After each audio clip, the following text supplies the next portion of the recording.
Guys, welcome to Final Fantasy 15. Let's read Dawn of the Future, Part 5. Um, so the last we heard, Seoul called Biggs, and Aranea is doing reconnaissance of some type in, it seems like, some kind of dungeon, and she wants to get to Nam Outpost as quickly as possible. And Biggs is telling her not to worry. But they need to shove off and she can't make it in time. And Luna had a dream where she finally saw Gentiana. Gentiana was trying to talk to her, but couldn't say anything, and then a bunch of swords came in her way. So it seems like interference from Bahamut is afoot about her true calling. Because she was talking to Gentiana about her true calling to stop Noctis's suffering.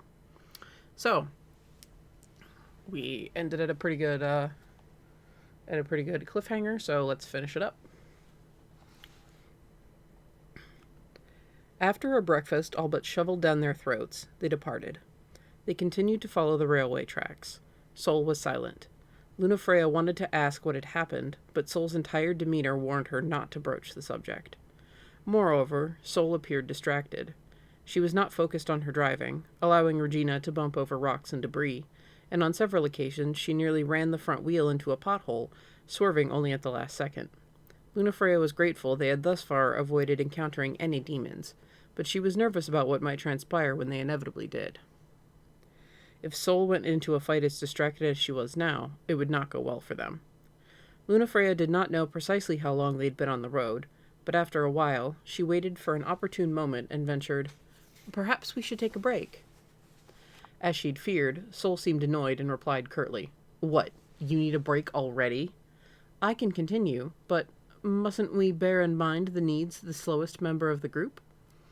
A flash of realization came to Seoul's face, and Lunafreya was glad she'd managed to voice her concern effectively. Apparently, she had been right. Regina had nearly reached its limit. The moment the motorcycle stopped, Seoul hopped off and busied herself with a thorough check of its components. The process was accompanied by the occasional clicks of Seoul's tongue, as well as a few small sighs of relief. Lunafreya did not know much about motorcycles, having just begun learning how to ride one. Still, the great care Seoul paid to Regina was quite apparent, so whatever pressing matter was occupying Seoul's mind, it was significant enough to cause her beloved Regina to slip from her mind.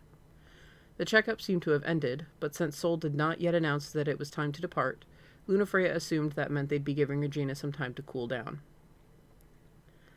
They spent a few awkward moments in silence, neither having anything particular to do.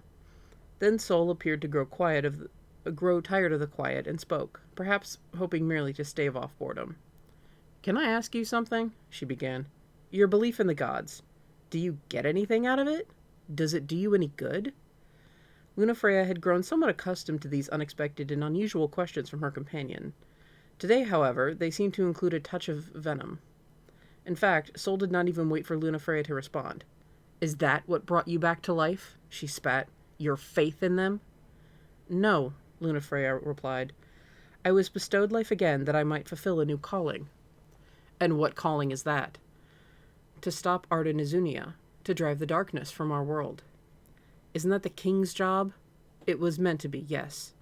But it seems Arden has grown too powerful, and the intended fate of the world has gone off course." "And you're the one they picked to fix the mess." Seoul let out a small snort. She continued, "So you're just gonna go along with it whatever the gods say, huh?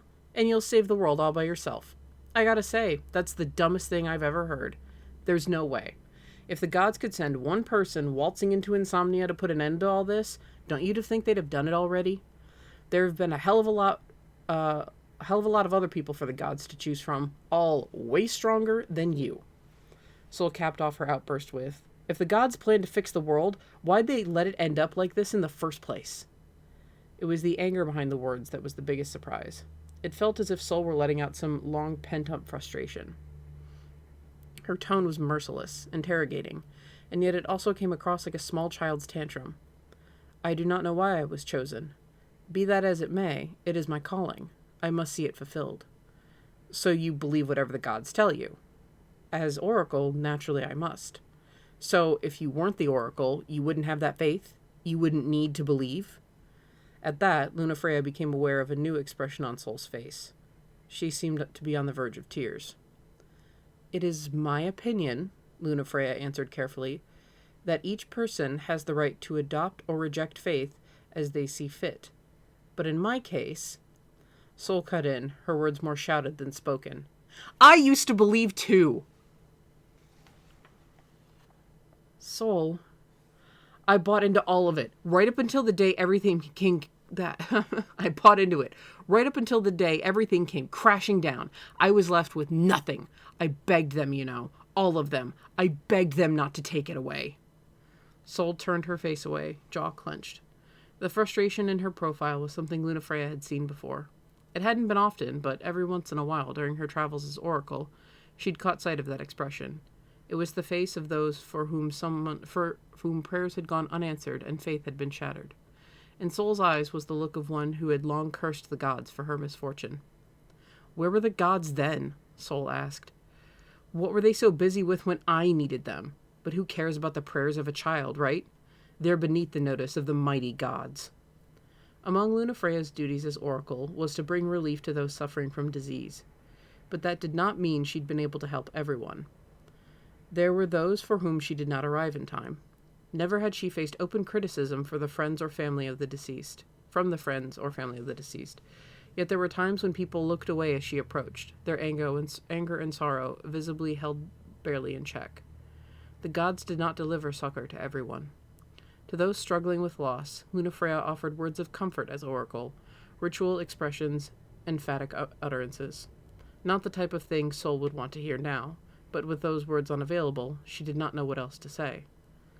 As Lunafreya fumbled for a response, Soul ended the conversation herself with, "Sorry, forget it. It's not like talking about it with you will change anything." Then after a pause, "Pathetic. I sound like a kid, expecting someone else to fix things for me." Still turned away, Soul's face grew blank and hard. No trace of the earlier anger or tears remained. She merely bit her lower lip and muttered, "It's up to me. I won't let them die." And then she was climbing onto the motorcycle and motioning for Lunafreya to get into the sidecar. She no longer seemed like a petulant child, or an adult who blamed the gods for allowing her loved ones to perish. Her demeanor was that of one determined to protect others through her own will and strength alone. She would not suffer loss again. It made Lunafreya think. What about me? She asked herself. What if I wrought by my own strength alone? Perhaps she had not accomplished all that she had believed she had. "So you're just going to go along with whatever the gods say?" Soul's words had lodged deep in her breast, like a thorn that could not be pried free.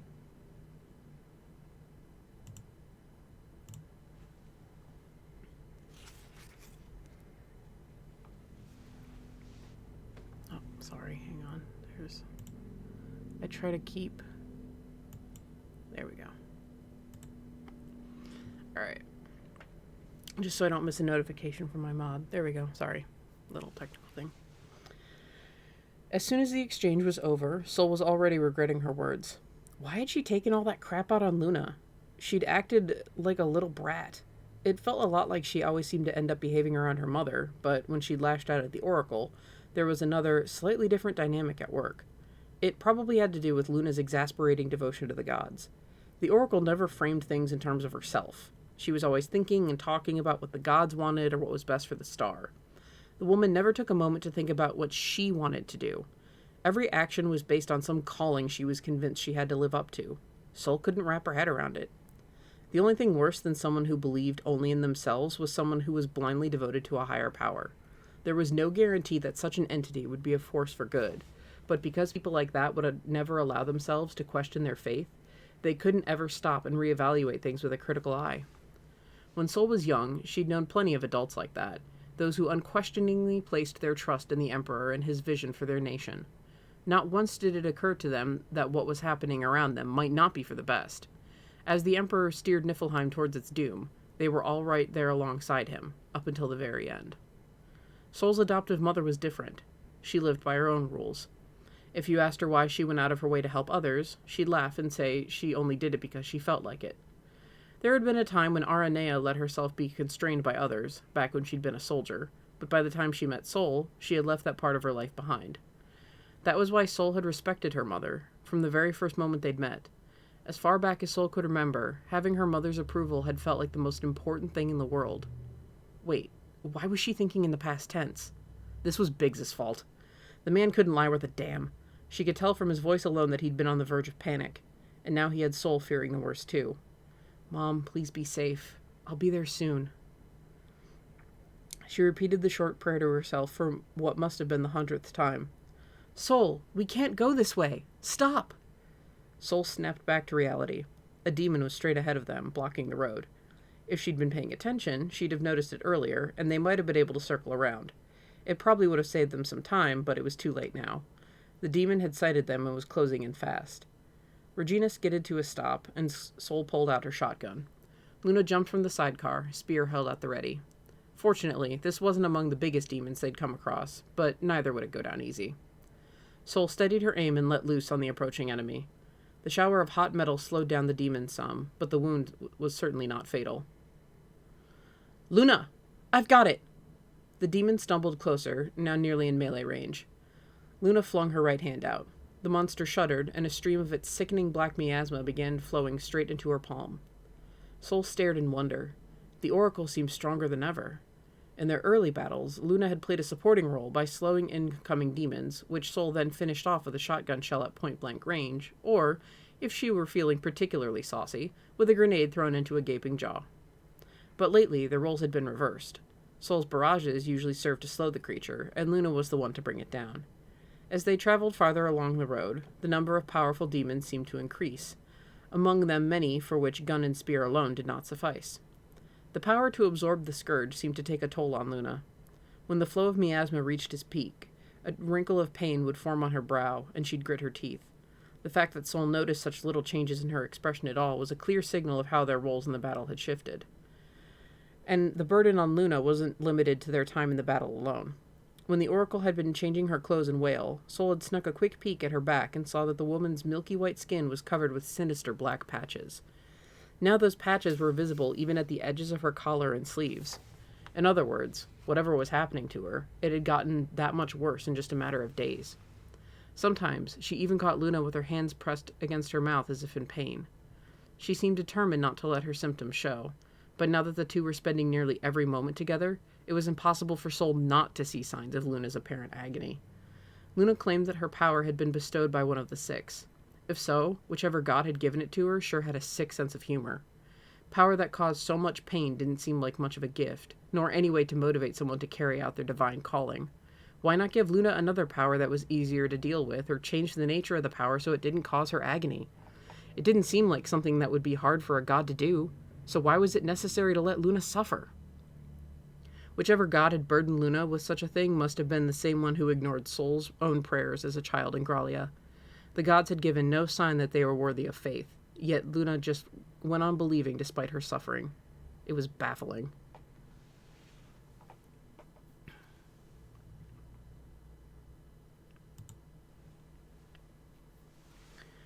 They managed to fell the demon, but after that the creatures were everywhere along the road, pack after pack of them, as if openly mocking Seoul's need for haste.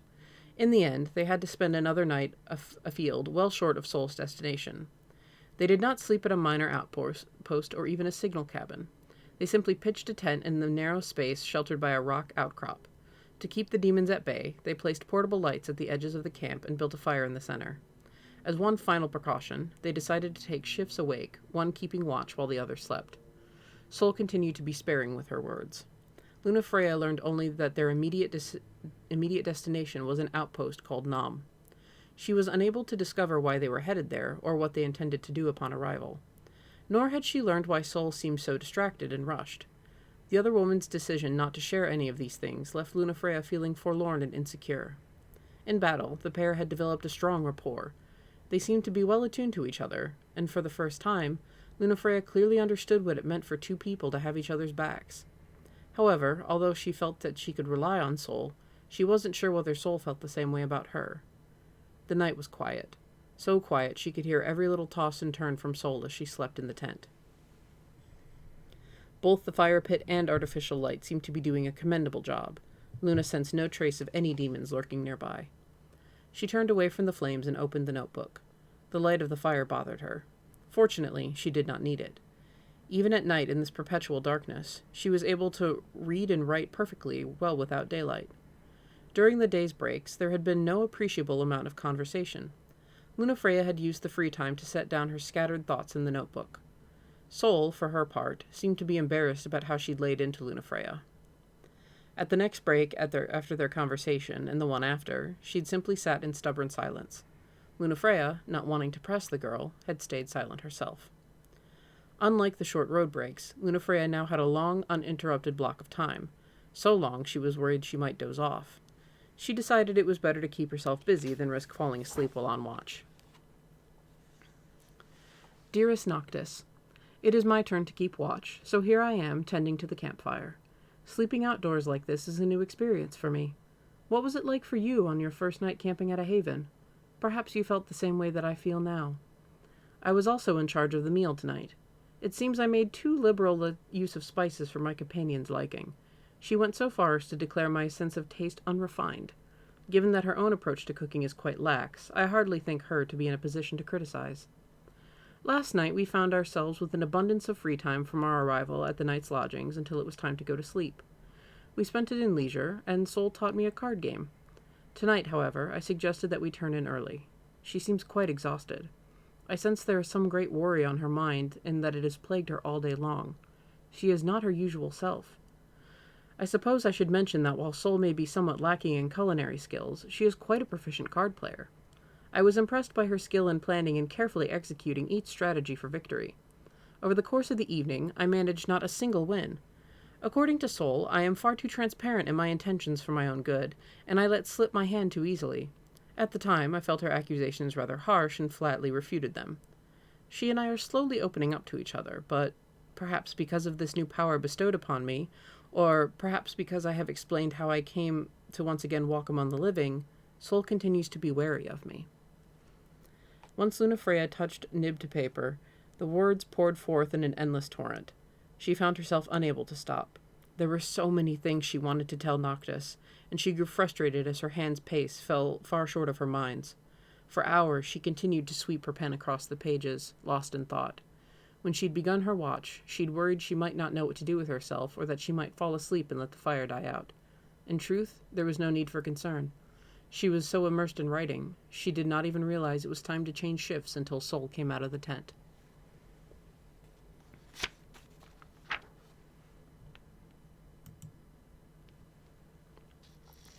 It was already dawn when Seoul felt her smartphone buzz. She fished it out of her pocket and checked the display. An incoming call from Gladiolus Amicitia. She smiled. It was almost funny in a way. 10 years ago, who would have imagined a citizen of Niflheim working together with the sworn shield of the king? If the man was reaching out to her now, odds were almost certain he wanted to ask about Luna. She answered his call. "Can you talk?" Gladio asked. "Yeah," Seoul replied. She understood exactly what the question meant. "She's asleep in the tent. I'm outside." He laughed. "You've always been a quick one." Quick or not, it was hard for her to imagine any meaning to his words under the circumstances. Once Seoul had described her encounter with the Oracle to Cindy, the information had undoubtedly been relayed to Gladio and his comrades all but immediately. "So, what are your thoughts?" the shield asked. "Think she's the real deal?" "I still don't know, but that's what she claims." "Noct would know," Gladio muttered. "He'd be able to tell right away." "You really think so? Even he might not be able to know for sure, given the circumstances." According to Luna, their last proper encounter had taken place when they were still children. 12 years later, there had been a reunion of sorts in Altissia, but he'd only been a part of the crowd as she addressed the people, her eyes meeting his from afar. If that was the extent of the contact King Noctis had with the Oracle as an adult, would he truly know her so readily? "Well," Seoul said, "regardless of who she is, she's got my back," she was going to say, but reconsidered. The woman's power was unsettling. There was no getting around that. Even if it had been granted by the gods, as she claimed, from any objective viewpoint, it was the kind of thing you'd expect of a monster, not from someone you'd want to put your trust in. She reached for another expression and finally settled on, "She's proving helpful." "Right. I'll pass the word on to Sonia. She seems to think this self-proclaimed oracle and her powers, whatever they are, might make for some interesting scientific research." Though Seoul had just compared her power to that of a monster, hearing Luna described as a potential research subject was somehow disturbing. She wasn't sure exactly where that feeling was coming from, and she had barely begun to untangle it when she heard a rustling behind her. She turned to see Luna poking her head through the tent flap. "All right, sounds good," Soul said hurriedly into the phone. "Talk to you later." She cut the call and turned her gaze to the fire. For whatever reason, she couldn't bring herself to look Luna in the eye. How long had the other woman been awake? How much had she heard? Finally, it dawned on her why she was avoiding the Oracle's gaze. It was from a sense of guilt. So, usually when I read Gladio, I can actually make my voice go deeper, but my mod can attest to that. But as you can hear, I'm also draining. Hooray, sinuses and allergies. And sudden warm weather.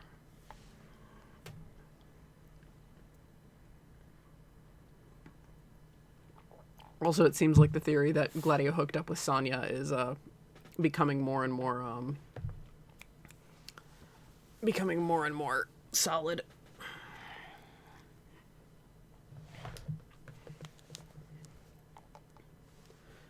Oh. Boop. From her seat in the sidecar, Lunafreya glanced over at Soul. The young woman's brow was still furrowed, the same troubled expression she'd worn all throughout the day before. At least her driving seemed to be more focused.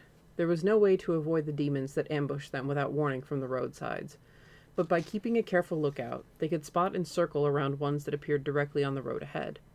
Every time Lunafreya noticed a suspicious shape in the distance, she alerted Soul.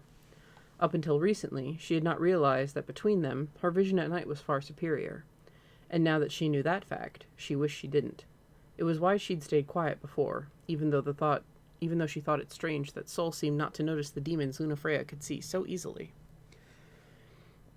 However, as Soul was clearly anxious to reach their destination, the fewer demon encounters they had, the better. And so Lunafreya decided it was more important to do everything she could to help rather than try to conceal her monstrous powers. Thanks to Lunafreya's efforts, the time they spent dealing with demons dropped dramatically, and they'd reach Nam before evening. Once she saw the station and building at Nam, it clicked. She'd been here before, prior to her ascension. It must have been 10 years ago, or rather 20 years, in this new world she'd awoken into. But the sight brought back a sense of nostalgia so much as one of unease. In the past, the station had been a lively place, with throngs of people filing into or out of the trains stopped at its numerous platforms. Not a hint of those days remained. Even more disconcerting was the fact that every window of the station building was dark. Why are they... Soul, too, seemed unable to hide her confusion. Soul had been the one to tell her about Nam, describing it as one of the more important outposts in the area, with a permanent hunter garrison and windows always shining with light. She'd even talked about how relieved she always felt as she approached the place, seeing those reassuring lights as she pulled up to the building. The lack of lights now had them both worried. When they walked closer, they saw several of the windows had been smashed. What could have happened here? Isn't it obvious? The outpost was attacked. Lunafreya's voice trembled. May the gods watch over us. Soul explained. It doesn't happen a lot, but it's not unheard of. Sometimes demons show up in force and wreak havoc on an outpost. After Soul cautiously peered through several windows, she returned to the main entrance. She kicked the door in, gun held at the ready, and cautiously walked through the doorway. Lunafreya sensed no demons inside, lying in ambush, but neither did she feel any presence of human life. She followed after Soul, stepping inside the station building. What she saw was disconcerting. Every chair had been toppled over, the walls and tables punctured with so many bullet holes that their surfaces resembled a wasp's nest. There were gouges and scorch marks on the floors. Clearly there had been a battle here, an intense one between hunter and demon, and probably more than just one. Luna, let's get moving. Soul delivered the curt order and spun on her heel, heading back outside the building. Lunafreya hurried to follow. She would have liked to shut the door behind her, but the force of Soul's kick had bent the hinges, preventing it from closing properly. Where are we going? She asked. Not sure yet. As they walked, Soul pulled from her pocket the same transceiver that Lunafreya had seen her use before, the thing she referred to as her smartphone. I'll call in and find out where the next rendezvous point... Soul stopped mid-sentence with a gasp and came to an abrupt halt. Lunafreya's skin prickled as she picked up the sounds both of things crawling across the ground and of wings cutting through the air. Vague shapes lurked in the darkness. She sensed they'd been surrounded. The assault began from above. Soul didn't even have time to draw a gun, so Lunafreya flung her right arm up in haste. A repulsive sensation writhed its way along her arm, but she didn't have time to be disgusted by it now. A shotgun blast rang out. Soul had managed to grab her primary weapon, but even that wasn't going to be enough to deal with this many enemies. Lunafreya realized that it was up to her to stop the demons. She focused the power into her palms. The flying demon that had grappled onto her arm crashed right down in front of her eyes. "It's all right. I can do this," she told herself. She took down a demon lunging in from the side, then swept forward to cover Soul's back. Her companion would not suffer even a single scratch. She swore it would be so. She remembered the look in Soul's eyes when the young woman related how she'd been left with nothing, the broken sound of her voice when she demanded to know what had kept the gods from hearing her pleas. At the time, Lunafreya had wished desperately to help, to do anything to understand and ease Soul's grief. She wanted to protect her new friend. The moment the thought entered her mind, something inside her burst free. The very flow of time seemed to change. She could see the demons about her frozen in mid-motion, and in this moment, she felt as though she could destroy any one of them with simply a glance. The demons in the air crashed to the ground, Lunafreya waving away the clouds of miasma they left behind, already intent on finding her next prey. She continued to rip apart each and every black mass that lunged towards her. It was exhilaratingly easy, like crushing clumps of dirt between her fingers. She was hunting the demons one by one. No, cleansing them from the world, collecting trash piece by piece. Faster, more. She had to take more. "Luna, what have you..." At the sound of Soul's voice, she snapped back to reality. She looked around, but there were no more demons. She'd destroyed them. Every single one. With her own 2 hands. Lunafreya's legs buckled, and she collapsed unconscious to the ground.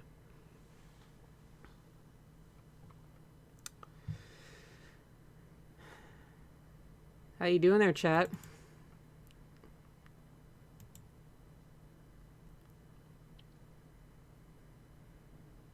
Boop. No. Well, dang. Yeah, does that sound familiar? I had to rearrange some pictures on purpose. Sounds pretty familiar.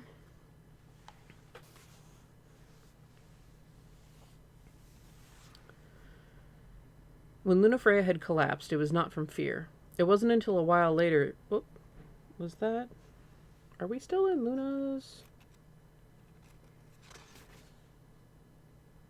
Ah, okay, we're still in Luna's point of view. No. Okay. Pop. Okay.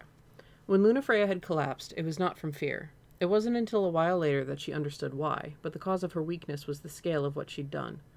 She'd absorbed so much scourge in so little time, her body was overwhelmed. The darkness inside her would never dissipate. The more of the sickness she absorbed, the more sway it held over her. It pulsated and writhed within her, looking for any chance to take control. Yet she still remained blessed with the healing powers of the Oracle. She'd been drawing on those powers unconsciously to help stay the tiny, thrashing creatures within her. That must have been why she was chosen by the Draconian. Her ability to withstand the scourge. A regular human being without divine powers of healing would simply succumb. Once the scourge entered their body, they would quickly turn into a demon. In contrast, the Oracle's power could counterbalance that of the scourge, which made her an ideal choice. "Are you okay?" Soul peered into Lunafreya's eyes, handing her a mug with a steaming liquid inside. Lunafreya nodded weakly and accepted the hot drink. After the battle at Nam, Soul had apparently managed to carry the comatose Lunafreya back inside the station building. Not only that, she'd restarted the generator and restored light to the interior. "I don't really know what I'm doing when it comes to making tea," Soul apologized. "Guess getting it right harder than I thought." "I'm sure it is lovely. Thank you." Lunafreya took a sip. The tea was, in fact, a bit more bitter than she cared for, which meant that for Soul it must have been nearly undrinkable. "The aroma is most pleasing," Lunafreya said, "as is the warmth." Soul smiled and replied, "That's exactly what I thought. Figured you might appreciate it, especially now." Lunafreya realized it was true. Back at the signal cabin, where they'd found the teapot, Soul had fumbled for a way to compliment Lunafreya's efforts, eventually setting on the comforting smell. "Do you think maybe," Soul began, staring deep into the mug in her hand, "do you think maybe, if you keep absorbing demons the way you've been doing, you might lose your mind or something? Could you end up becoming one? If so, would it be better for all of us, you, me, the rest of humanity, if I killed you now? The words were sinister, but the tone was not. Seoul made no movement to draw her guns. It was not the tense mood of that first evening over cups of tea, when Seoul had still been careful to keep her weapons within easy reach. I wonder about that as well, whether it is necessary for me to become a monster in order to stop them. I find myself uncertain why the gods would put such a calling on my shoulders. Lunafreya understood that the power she wielded was necessary to stop the demons, but it seemed stopping the demons might well cause her to become one. It was a terrifying thought that filled her with dread. She trusted in the gods, but still she could not dispel her unease. Tell me, Seoul said, what do you want to do? It is the duty of the oracle to aid the king of Lucis, so I...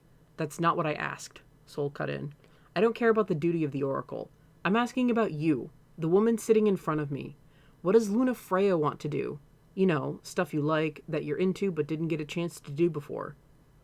Lunafreya trailed off, uncertain how to answer. Isn't there something? Anything you want to do, not because you have to, but because you enjoy it? Seoul quirked a smile. Hobbies, clothes, fine dining. She'd never even considered experimenting with her clothing. All she needed were garments that were clean and chaste, inoffensive to the people she would serve. Although, there might have been one exception. A wedding dress. She'd had one once, and she'd been eagerly awaiting the day she might wear it. For on that day, she would stand beside Noctis and... Seoul seemed to read her mind. For example, the younger woman said, maybe you want to spend time with the king. Yes, she'd had one wish, which she'd hoped so desperately might be fulfilled, but which had never been. She wanted to be with the person who was most dear to her, to spend her life together with the man she loved. She sacrificed that wish to her duty as the oracle, and had passed from the world with it unrealized. An empty, lonely, mournful feeling had filled her on that day. It had been so much worse than when they were torn away from each other as children in Tenebrae.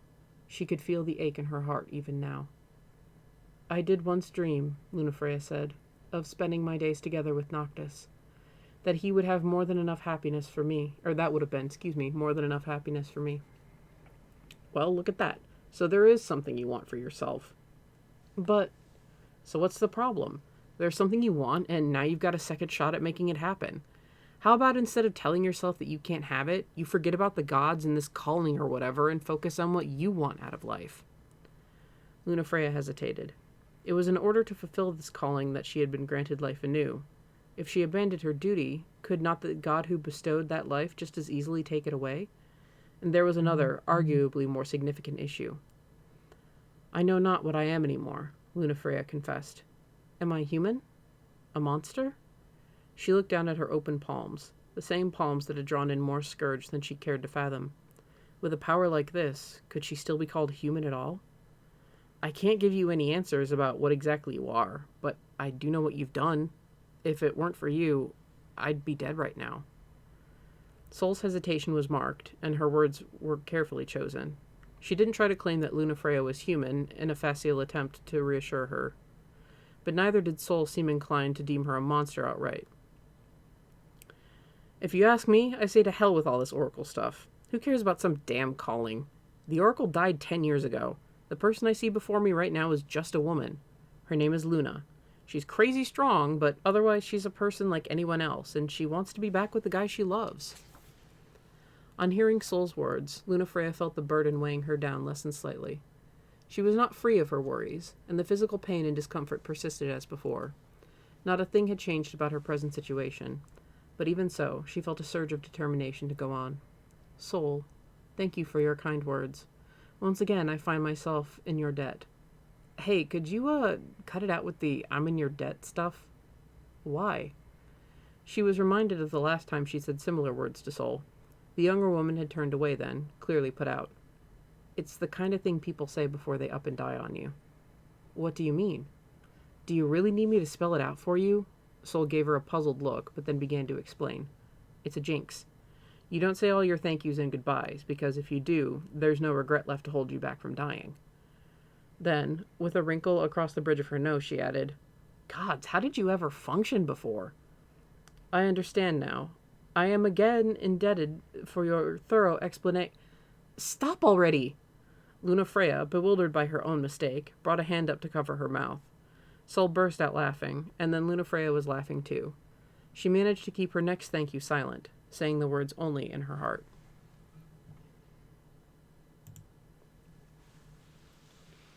It looked like Luna was feeling better. Maybe teasing out her true desires had helped put her mind at ease. She'd be fine for now, at least, mentally. Seoul had no idea what to make of her physical symptoms. With Luna taken care of, the next thing was to call Biggs and give him a rundown of what happened at Nam. The outpost was critical for retaining their foothold in the former Imperial territory. Securing areas outside of Lestalem where people could live was one of the main goals of the Kingsglaive and everyone else who collaborated with them. So Nam's complete loss was something they couldn't afford. They had to do whatever it took to make sure it wasn't overrun by demons. The nearby ruins were of interest because of the contents of a report on the Empire's past activities. The ruins themselves were relics of Solheim, but apparently one of the Empire's old demon-infused creations might be lurking within them. The goal was to eliminate the potential threat from the area and, at the same time, assess the feasibility of using ancient structures as a settlement. A safe, easily defensible location in the former Empire where people could live would allow them to make all the more efficient use of the resources found there, as there were plenty of materials in the region that could not be transported to Lestalem. Seoul? Are you all right? Where are you? Big started shouting the moment the call connected. Seoul winced and pulled the phone away from her ear. We're safe in Nam, but by the time we showed up, it was already empty. We heard about what happened. Some of the hunters managed to escape. What's it looking like now? The demons still around? We're all right. Luna took care of the demons. What about Mom? Is she there with you? There was another silence, just as in their previous call. It was more than Seoul could bear, and she repeated her question, voice going shrill. What about Mom? Lady A's squad is down in the ruins. They're surrounded by a pack of demons that's blocking the way out. Got it. We're on our way. No need. We're already in the process of sealing the place up. Once that's done, we'll be pulling out of the area. Seoul couldn't believe what she was hearing. Seal up? Pull out? What was Biggs saying? She felt the blood drain from her face. You're planning to leave them behind? Biggs did not answer. Seoul felt the draining blood surge back. The hell is wrong with you? You think I'm just going to stand by and let you do this? I'm heading there now. I've got Luna with me, so... Listen to me, Seoul. These are orders from Lady A herself. She doesn't want anyone else going down in there. This armor lurking down there, Sapphire Weapon they're calling it, is too big a threat. Lady A says to seal off the entrance and get the hell out of the area. You've got to stand down on this one. Seoul had read the reports on Sapphire Weapon, so she knew how dangerous it was. But she still didn't want to accept the idea of... A lump formed in the back of her throat, and she found herself unable to speak. She knew her mother probably better than anyone else. If Aranea gave the order, she meant it. Biggs filled the silence. I'll pass word when we figure out the next rendezvous point. For now, sit tight and numb. He ended the call, and Seoul stood without moving, continuing to hold the phone in hand. Her thoughts wouldn't come together. One phrase from her childhood sounded over and over in her mind. Please don't take them away. Please don't take them away. Was she about to lose everything? Again? Just like that awful day 10 years ago? Seoul? Luna Freya's voice came soft and gentle. Is everything all right? Yeah, all good. Has something happened to your mother? At the note of concern in Luna's voice, Seoul found herself almost ready to cry. She clenched her jaw, forcing down the welling emotion. She's in the depths of the ruins, surrounded by demons. Then we must hurry. Quickly, Seoul. Let us go to her aid. We can't. She doesn't want anyone else following her in. I'm stuck out here. When she said it, the words didn't even feel like hers. It was as if she were reading lines off a page of a script. What are you saying? Luna Freya asked. You told me before that you're going to make sure no one else dies. Seoul knew that already. She didn't need to hear it from someone else. Luna's hands grabbed at Seoul's arms, but Seoul batted them away in irritation. Look, there's some huge monster down there, one that even she wasn't able to take down. And now they're surrounded by a pack of demons to boot. Me going down there isn't going to make the situation any better. You mustn't speak like that. You said it yourself on the phone. We're heading in there. You'll have me with you. It seemed like Luna had been listening to Seoul's half of the conversation with Biggs. Hardly a surprise, since Luna had been standing right next to her. which made it feel even worse for Seoul to admit to herself that if Biggs hadn't cut her off, she'd intended to continue. I've got Luna with me, so it'll be fine. She can take care of the demons. Because here she was again, expecting someone else to fix things for her, just like a child.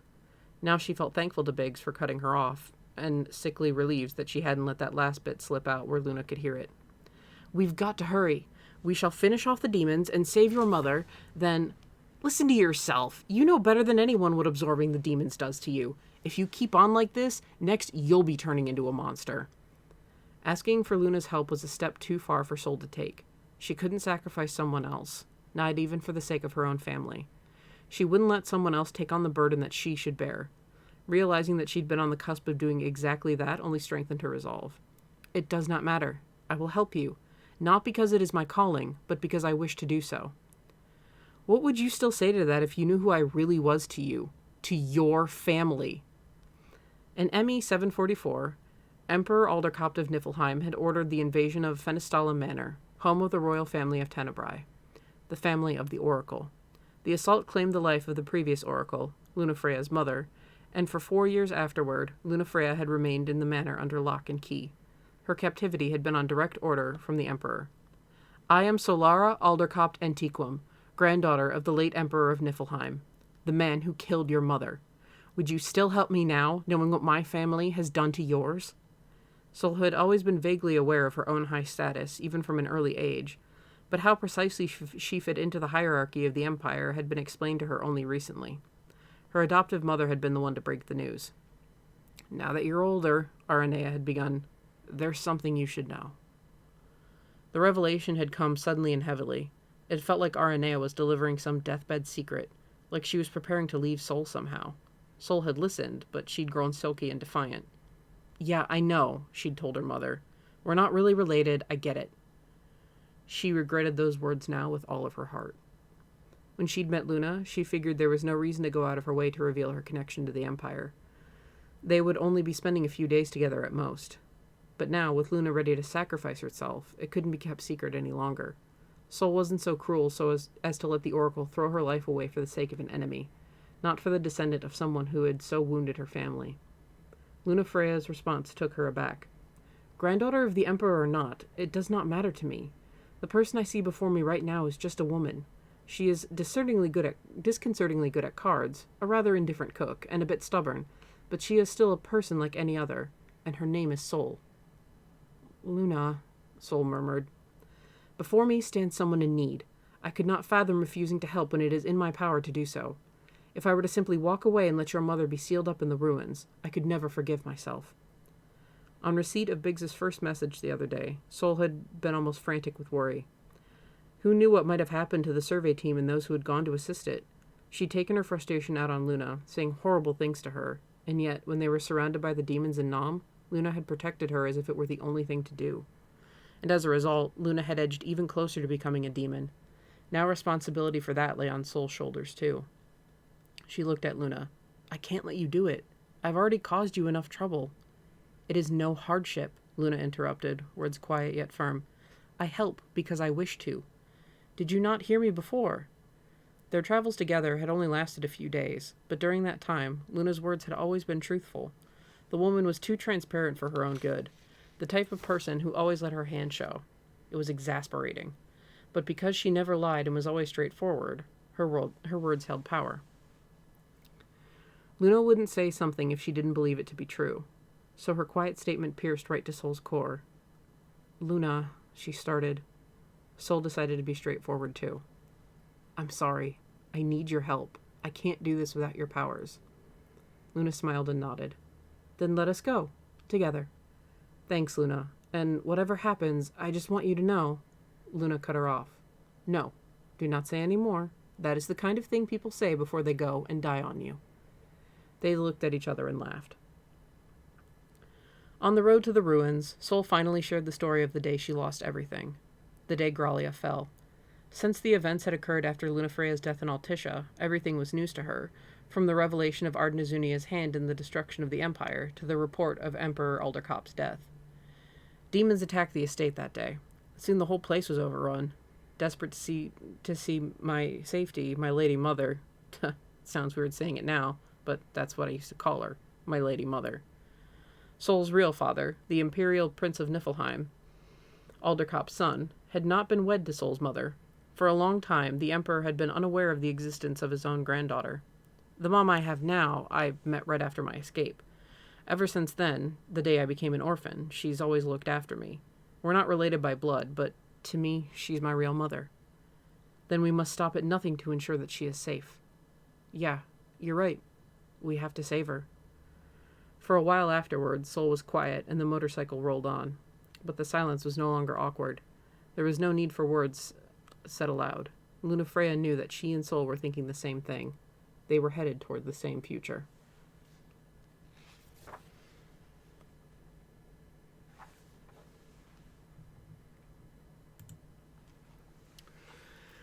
So we've got another fucking weapon in EOS. We've had Diamond Weapon and Omega as a boss, and now we have Sapphire.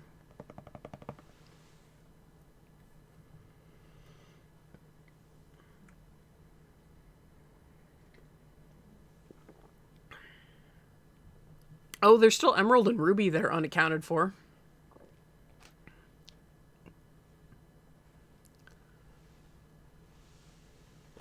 Emerald and Ruby are weapons too.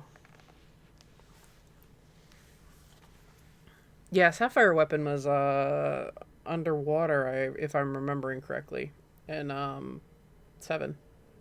Yeah, and Jade.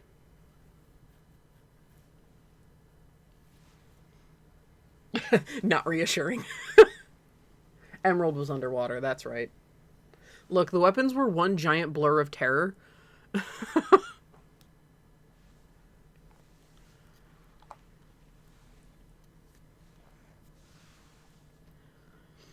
From the moment they'd arrived at Nam and Seoul had explained that there had been an incident at some ruins nearby, Lunafreya had suspected she knew which site it was. Now, as they drew near on Regina, her suspicions were confirmed. Oh, okay, Sapphire was the one killed by Junon, that's right. This is Ramuel, Lunafreya murmured. Yeah, that's right. You've been here before or something? I have, for the first time when I was 12 years of age. When Lunafreya explained that this was the location where she had performed her training in preparation to become the Oracle, Seoul's eyes grew wide. I was taught that it was a temple from ancient times, Lunafreya explained, but I had not realized that it rested atop a remnant site of the Solheim civilization. The holy site of Ramuel was said to be a place of communion between humanity and the gods. Citizens of Tenebrae often went to the ruins on pilgrimage, and the Oracle's successors always trained there before ascension. If you trained here, then you must know the layout, right? To some extent. As I understand it, there is a large underground cavern, but entry to that part of the site was forbidden. Know of any shortcuts or side entrances? It'd be best if we can sneak in without being spotted. If Biggs and Wedge catch us, they'll stop us from going inside for sure. Biggs, might that be to whom you were speaking with earlier? Seoul nodded.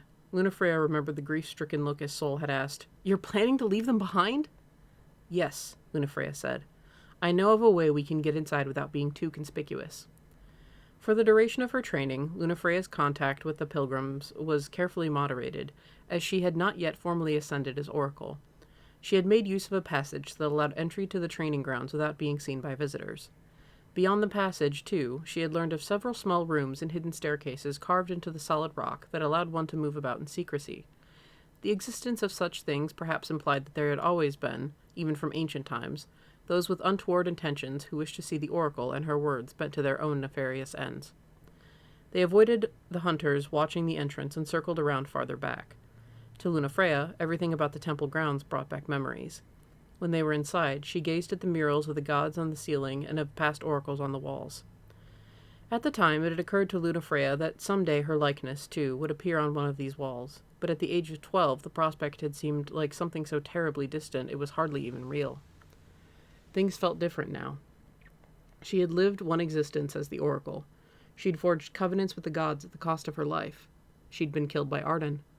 The temple walls were the same as when she was a girl, and yet now they carried a gravity she'd never apprehended before. Lunafreya's mother had been killed suddenly and unjustly by the forces of Niflheim. Surely there were other oracles of the past who had died untimely deaths, yet every oracle on these walls was depicted with smiles overflowing with affection. How many tears did each one of those smiles conceal? The portrait farthest back was of the first oracle. She appeared again by the doors leading to the sanctuary, this time as a statue silently guarding the entrance to the holy site. Her name was engraved on the pedestal upon which she stood. Era Miris Fleuret.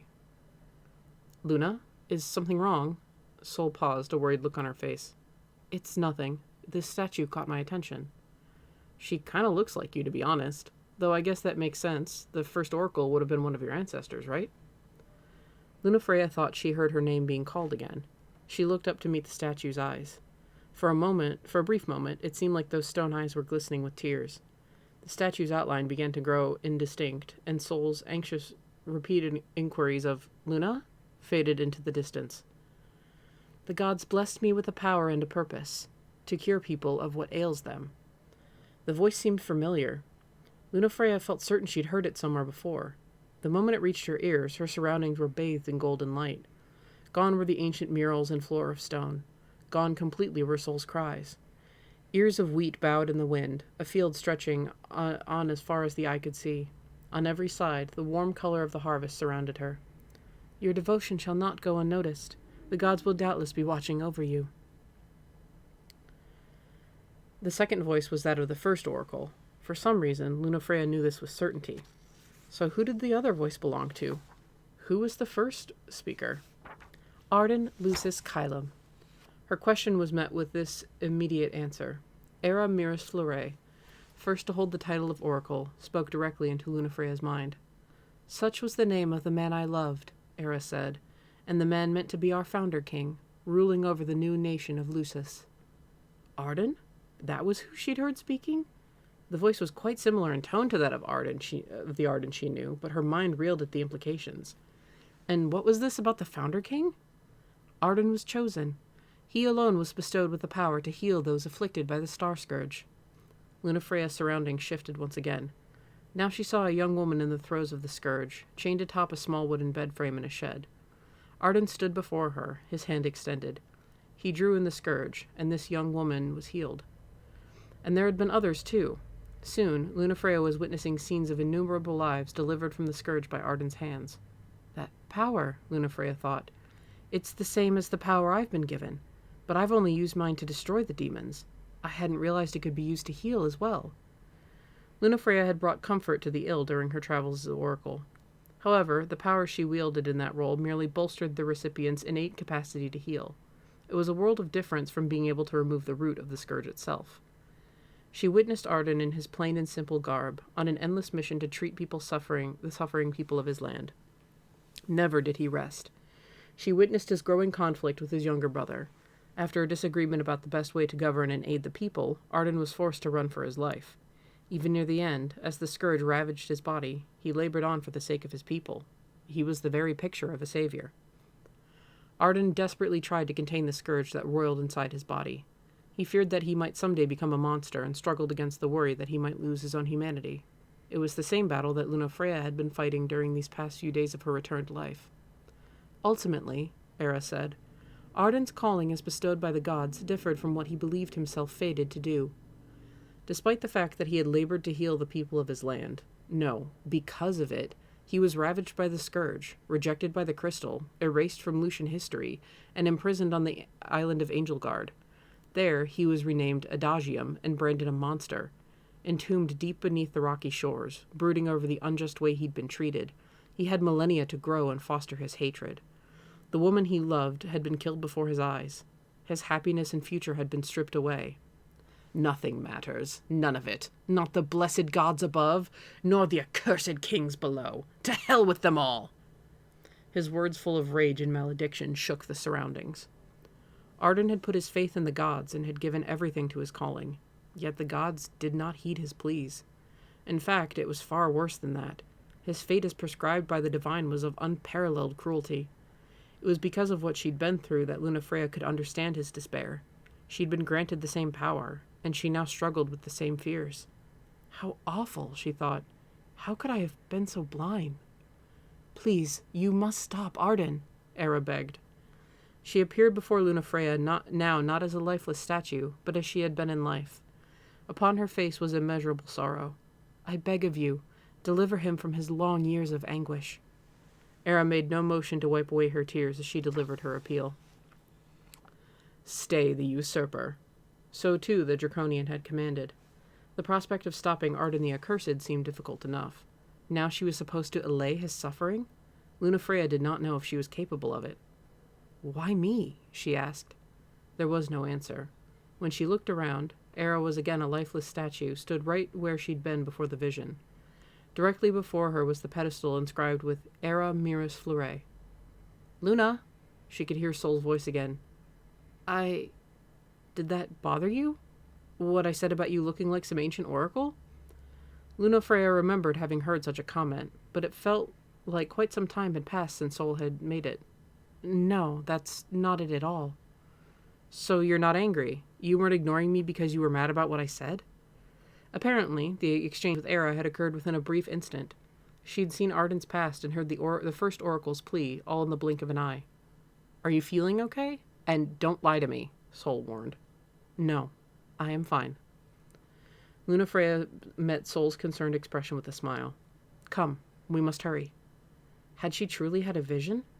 It had felt far too vivid to dismiss just as a hallucination, but the revelation felt too earth-shattering to accept. She didn't wish for conclusive evidence so much as some sign to confirm what she'd seen was real and to help lead her to the truth. Friendly reminder, she doesn't know her brother's dead.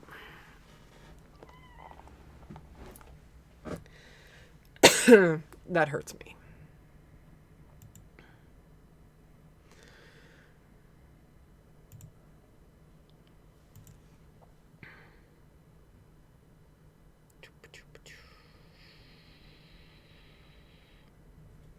Sorry, I'm trying to see whose point of view.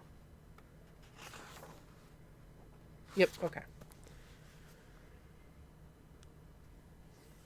At the back of the sanctuary was a small room, and inside that was a stairway that led underground. One level deeper into the earth, they found themselves at the entrance to the cavern. Beyond here, I can offer no guidance. This area was not open to us. So does that mean it used to be sealed off? Like there was some gate across the opening or a giant boulder rolled in front of it? No, but there was always someone standing guard to keep people out. The entrance to the cave and the stairway leading down to it looked the same as they had during her training. The only changes were the lack of a sentry and the faint light that seemed to emanate from the depths of the cavern. The survey team must have taken lights to set up along the way. So anyone who could get past the guard could just go right in? Of course not. It was strictly forbidden. The cavern was not to be defiled by mortal hands. But didn't it being just off limits make you that much more curious? Among the citizens of Tenebrae, I doubt you would find many whose curiosity outweighed their respect for sacred ground. Even Lunafreya could admit to the possibility of visitors with untoward intentions, who might have taken an opportunity to sack the ruins if one presented itself. But, at the time, at least, sentries had proven sufficient to keep the cavern unsullied. In any case, let us make haste, she said. We cannot afford to waste any more time. The stairway leading down was narrow, which perhaps made the cavern seem all the more vast. The ceiling was so high as to make their voices echo eerily. Large piles of stone rubble littered the ground. They were clearly not the product of explosives meant for any survey. Great sections of the cavern walls had been blasted or torn away.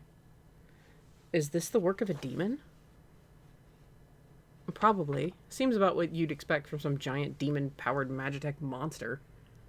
The creation that waylaid the survey team? Right. They called it Sapphire Weapon. Supposed to be a real tough customer. According to Seoul, it was yet another juggernaut developed by the Niflheim Empire. After its manufacture at a nearby research facility, it had presumably been sealed away in this cavern. Or the cavern may have been intended as a location for its first experimental activation. Or there was some other screwed-up reason we'll never understand, Seoul concluded. I'm going with that one. I'm going to go with that one because it was Basithia behind it, I'm sure. So I'm going to go with that one. The underground cavern was certainly large enough to serve as a testing space, but Sapphire Weapon was a variation of the armor used in the destruction of Insomnia. Diamond Weapon had toppled skyscrapers with ease. If a creation of similar magnitude had indeed been allowed to move about down here, it seemed nothing short of a miracle that the cavern itself had not collapsed. Still, it didn't have to go and open up huge holes in the place, Soul muttered, staring at a remarkably large depression in one wall. It might have been the result of some massive punch or kick. In any case, the result spoke for itself in terms of the sheer power behind whatever created it. Hey, come take a look at this. Lunafreya looked over to find Sol peering into the depths of the hole. At a glance, it seemed to be just another element of the cavern wall, but as Lunafreya drew closer, she saw what Sol had noticed. Looks like something's buried back there, Sol said. Lunafreya squinted. To Sol's human eyes, they were likely only vague shapes, but for Lunafreya, more accustomed to the dark, the outlines were clear. Weapons. A spear and a sword. And it looked like there might be more buried further back. Why are these here? She wondered aloud. What is it? What do you see? Sol asked. Lunafreya was unable to answer at first. The spear and sword were of unusually large size, so large that not even the Empire's Magitech creations would be able to wield them, let alone a human. The owner of these two weapons, therefore, must have either been neither human nor demon. They in all likelihood belonged to one of the messengers. If she had to guess, Odin. When Lunafreya finally answered, she said, "Weapons, I believe. Ones that would have been used in the Great War of old." What, you mean like the War of the Astrals? I thought that was just a story. It is most certainly not. The war truly happened. I have heard accounts of it from the messengers. Long ago, man had received the gift of fire, along with knowledge divine. Both had been bestowed by Ifrit the Infernian, and with those gifts, men built a great and advanced civilization, Solheim. But the mortals grew arrogant. They turned against the god who had helped them thrive and sought to drive him away. The Pyre Burner, enraged, desired to put an end to mankind.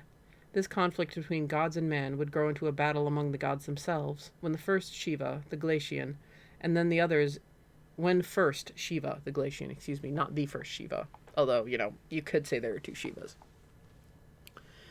This conflict between God and man would grow into a battle among the gods themselves, when first Shiva, the Glacian, and then the others intervened to safeguard the mortals. In time, Bahamut, the Draconian, tired of the conflict, both of man against God and among the gods themselves. The Bladekeeper, inhabitant of the heavens and among the six standing apart, attempted to bring an end not only to mankind, but to the star and the 5 gods who resided upon it. So great was his power that his ends were almost accomplished. 4 of the 6, Titan, Rama, Leviathan, and Shiva, defended against the Draconian's blow, and the star and its people were safe. In the end, all members of the 6 retired in exhaustion, and the war ended with no clear victor or resolution. That's a lot different from the version I grew up hearing, Sol said, her head tilted to one side, as Lunafreya finished recounting the details. Much about the Great War of old has been lost to time. Few today know its details. When Lunafreya was young, she had constantly begged Gentiana to tell her stories of the gods. Ravis, her elder brother, had shown no interest, but Lunafreya loved to listen to Gentiana talk. The Great War of old stemmed from mankind's rebellion against the divine. It is not a tale to pass down with pride. Right, I get it. It's the kind of thing people want to bury. Lunafreya did not know who first labored to see the story covered up. The truth of Solheim's conceit would have appealed neither to Niflheim, seeking return to the glories of Solheim to the world, nor to Lucis, wardens of the divine gifts of the crystal and ring.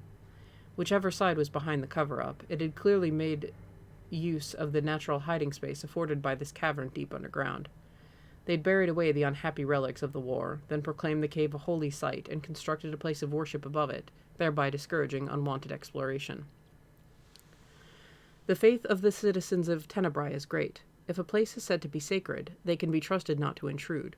Whoever buried these artifacts abused that faith to ensure that the truth would remain concealed. Well, can't blame them for wanting to cover up something like that. That doesn't make it anything you have to feel bad about, though. It's all ancient history, right? I suppose. Lunafreya admitted to herself that Sol was probably right.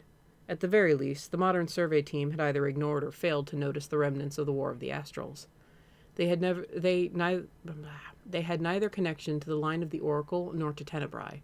To them, this secret was irrelevant. So, what if humans defied the gods and buried the truth? It's not like the gods did any better. Were they seriously going to let some stupid war escalate into the destruction of the entire world? Who even thinks that way? Here, too, Sol provided food for thought. What if it was not man's folly being hidden? Perhaps the truth that needed to be concealed was the narrowly averted fate of their star, that the gods might be petty enough to engage in pointless quarrels or reckless enough to destroy everything. Perhaps this is not a statement befitting the Oracle, but In light of such knowledge, one cannot help but wonder whether the gods deserve our faith. In her mind, Lunafreya heard Arden's words once more. Nothing matters. None of it. Not the blessed gods above, nor the accursed kings below. They ended up paying a price for the time they spent lingering at the site of the buried weapons. Soon they were accosted again, this time not by demons, but by people. "What are you doing here?" As soon as Seoul heard the voice, her face scrunched up in dismay. A second angry shout joined the first. "Bloody hell, Seoul, I thought I told you to stay out of here." Lunafreya immediately surmised the identity of the two men, Biggs and Wedge. Avoiding this encounter was precisely why she and Seoul had opted to use the training ground's hidden entrance. Seoul had thought that the two men would be busy helping seal off the entrance. Instead, they were here in the depths of the ruins. Clearly, they had felt the same drive to assist Aranea. Even now, as work began on sealing the ruins, they'd ventured farther down into them, hoping to perhaps carve a way through the pack of demons encircling the trapped squad or locate some alternate route out. Enough with the heroics, time to back it up to the surface. No hope of getting any deeper than this anyway. But, as Seoul began to argue, Lunafreya placed a hand on her shoulder and stepped forward instead. "Please, let us pass. I journey here as part of a calling bestowed upon me by one of the six." In truth, her actions had not a thing to do with the new calling. Lunafreya doubted such a transparent lie would ensure them passage, but she decided to try anyway. "Of course, miss," one of them began in a placating tone. "However," she continued over him, "I have come to save the people trapped here using the divine powers granted to me." She had no idea which of the two was Biggs and which was Wedge, but both wore equally befuddled expressions. They both turned to look at each other. "It's all right," Seoul offered. "You can trust Luna." She said it with such curt confidence as she stepped forward, now standing alongside Lunafreya. "Please, you must allow me to fulfill my calling." One of the men turned back to Lunafreya, shooting a dubious glance at her before asking, "Do you really think you have a chance?" Which was immediately echoed by the others. "You think you'll be okay down there?" "I do. I'm sworn to protect this site sacred to the people of Tenebrae." Lunafreya placed a hand over her heart as she spoke and bowed her head. There was a tense pause, and then finally the two men seemed to assent. They stepped aside to allow Lunafreya and Seoul to pass. The two women made their way forward quickly. If they lingered, they risked having their bluff called. Spinning tales was anything but Lunafreya's strong suit. Her constant losses during the card games with Seoul had certainly attested to that. When they were far enough away, Seoul whispered into Lunafreya's ear, "Pretty impressive back there. Turns out you're a decent actress." "Yes, I was quite pleased with the performance myself. It went much more smoothly than I had anticipated." "Getting a big head now, too." Seoul laughed. Then after a glance forward, her face grew serious again. "Looks like we don't have any more time to chat." Demons. Undoubtedly some of the same pack that was keeping Aranea's squad from pulling back to the surface. Lunafreya sensed Seoul was reaching for her shotgun. They had fought successfully together enough by now to be able to anticipate each other's moves. Who would go where, who would provide cover when, and so forth. The demons were many and the quarters were cramped, but neither posed a problem. The horde had been a thick black wall blocking their way, and now it was nothing but piles of fading dust. Beyond, they saw their destination. The furthest reaches of the cavern opened up even wider than before. This was clearly Sapphire Weapon's lair. The air was frigid, perhaps because of the great depth beneath the earth, but if a shiver traveled up one of their spines, it was due to fear, not cold. The Magitech armor towered before them, its overwhelming power obvious at a single glance. Lunafreya and Seoul gazed upon the monster's enormous maw, easily large enough to consume either of its challengers in a single gulp. Just above that was a red protuberance, like some manner of tumor, located where the forehead would have been had the face been anything like a human's. "The red orb up there. Is that its core?" Lunafreya asked. She now felt grateful for the summary she'd received from Seoul along the way, explaining the makeup of the Empire's giant demon-infested creations. That was how she'd known to look for the core, which was both a deadly weapon capable of emitting an infernal red beam, as well as a weak point whose destruction could stop the giant. "You got it. Let's hope that thing doesn't light up, because if it does, we're in for more than just a pretty fireworks show." They spoke in low voices while covering the remaining distance to the creature. For a while, it seemed like sticking close to the walls and moving quietly might get them surprisingly close. But in the end, reality was not so kind.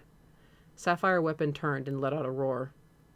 Looks like that's as far as our luck goes, Soul muttered indignantly. This time, she produced a different weapon, one she'd brought along especially for the occasion. Time for Tiny to say bye-bye, she said, grenade launcher steady on her shoulder. Yes, Lunafreya chimed in. Let us put an end to this. Together. Using the sound of the firing projectile as her cue, Lunafreya began a flat-out sprint towards Sapphire Weapon. The grenade explosion shook the cavern, but didn't seem to do much damage to its target. The Juggernaut leaned slightly to one side, but that was the extent of the impact. They'd have to stick with the fundamentals and create an opening for assault on the core. Hopefully that would prove effective, but if not, they would be forced to try another course of action. Soul, she called out. Concentrate on the right leg. If they could restrict its movement, that might give Lunafreya a location from which to absorb the scourge. Heads up, Soul called. Dodge left. Lunafreya dove forward and left, flattening herself to the ground. She felt a blast wave wash over her back. Soul's grenade had found the target exactly where Lunafreya wanted it, exploding on the monster's right leg. Sapphire Weapon shook its massive limb, stamping its feet like an enormous toddler. Lunafreya had hoped Soul's attack might strip away part of the thick carapace shielding the creature's body. Carapace? Carapace. Tomato, tomato. They were making progress, but a single grenade wasn't going to be sufficient. Again, she called. She backed off, avoiding the giant, crushing feet, then flung herself against the ground once more. Another explosion. Another hot wave rushing by. This time, the attack elicited an ear-splitting, inhuman scream. Soul's shout confirmed. It's working! Lunafreya jumped back to her feet and closed in. She saw where the carapace had been ripped away, exposing the inside of the Magitech creation's leg. Flesh the color of rotten meat bulged out from the gash. This is my chance, Lunafreya thought, and stretched out a palm. She felt the familiar numbness crawl along her right arm, then wham! She was flying backward. When she came to, she was lying on the ground, back stinging from the impact. She coughed. Luna! Soul called. Are you all right? She held up a hand to halt Soul's dash forward. Keep going. I'm fine. Sapphire Weapon's wounds were already beginning to mend. They couldn't afford to let up on the assault. Not even for a moment. Incoming! Soul shouted, and Luna rolled onto her stomach, shielding her face.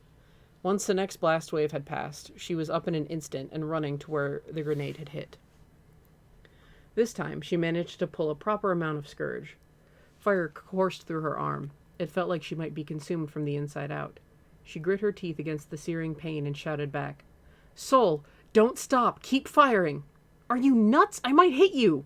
Just do it! Lunafreya's powers alone weren't going to be enough to stop Sapphire Weapon, and the monster's capacity to heal itself wasn't helping things. While I'm keeping it busy down here, aim for the core, she shouted. Sapphire Weapon was even stronger than they'd imagined. They'd have to fire on its weak points while simultaneously drawing out its demonic energies. They didn't have any other choice. But Lunafreya found herself flying backward once again, absorption interrupted. One more time, she shouted to Soul. First, the explosion on the right leg. Then the dash to start pulling out the scourge. This time even more intensely than before. She had to keep the monster still. She saw a first, second, then third projectile bound for Sapphire Weapon's head.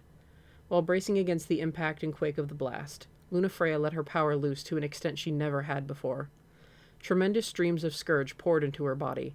She couldn't stop the scream that tore from her throat, and gripping it tight onto her consciousness, desperate to keep from fainting, she steeled herself against the torrent. A ceaseless drumming sound felt like the fall of a hard rain filled with the space around her. Her ears rang so loudly she could hardly hear anything else. As her vision began to cloud over, she saw one more projectile arcing from Soul directly towards the core. Good, she thought. There's the fatal blow. Suddenly, Lunafreya's body was thrown to the side. The world came back into focus. No, she realized. I wasn't thrown. I've fallen. Her hearing returned, and she found that someone was shouting her name. The numbness receded, and she could feel again. She realized arms were wrapped up around her, propping her up. Luna, we did it! We finished it off! Wonderful, Luna replied weakly. Her breath came shallow, but her body continued to hold against the massive scourge swarming inside. She'd done it. They'd done it. They succeeded in destroying Sapphire Weapon. Do not worry about me, Lunafreya said. Go. Your mother needs you. According to Biggs and Wedge, the order to withdraw was the last communication received from Aranea's unit. They were somewhere in the farthest depths of the ruins, surrounded by demons, without any means of escape. They had not been heard from since. As Lunafreya and Seoul were now in the ruins' deepest chamber, Aranea had to be nearby. "You must find her. Hurry," Lunafreya said. She could feel it. More than just a fear of what might be, it was a certainty. If Seoul did not find her mother soon, it would be too late. They'd challenged Sapphire Weapon, and no one else had joined the fray. If Seoul's mother were able, would she not have rushed to her daughter's aid? The fact that she had not was an ill sign. But Seoul already seemed on the verge of tears. "Luna," she said, her shoulders trembling slightly even as she stood straight and tall. "Look." Seoul pointed a shaking figure. Luna turned her head to look. The dust had settled, and Sapphire Weapon's hulking form was deteriorating. The expanse of the cavern was again visible, and there, in the direction indicated by Seoul, stood another demon. It was of height similar to Seoul's, and it was, or at least had been, clearly female. On its back was a spear. Silver-white hair adorned the demon's head. It was the same color Seoul had mentioned when describing her mother's hair on the way to the ruins. "It's Mom," Seoul said, slumping to the ground. She's... Lunafreya's fears had been correct. Before them stood Aranea. Perhaps the mercenary had already known what was happening to her when she gave the order to withdraw and seal the entrance. Perhaps the scourge had been consuming her body even as the words left her mouth. Chat. I was waiting for chat to say something. Thank you, chat.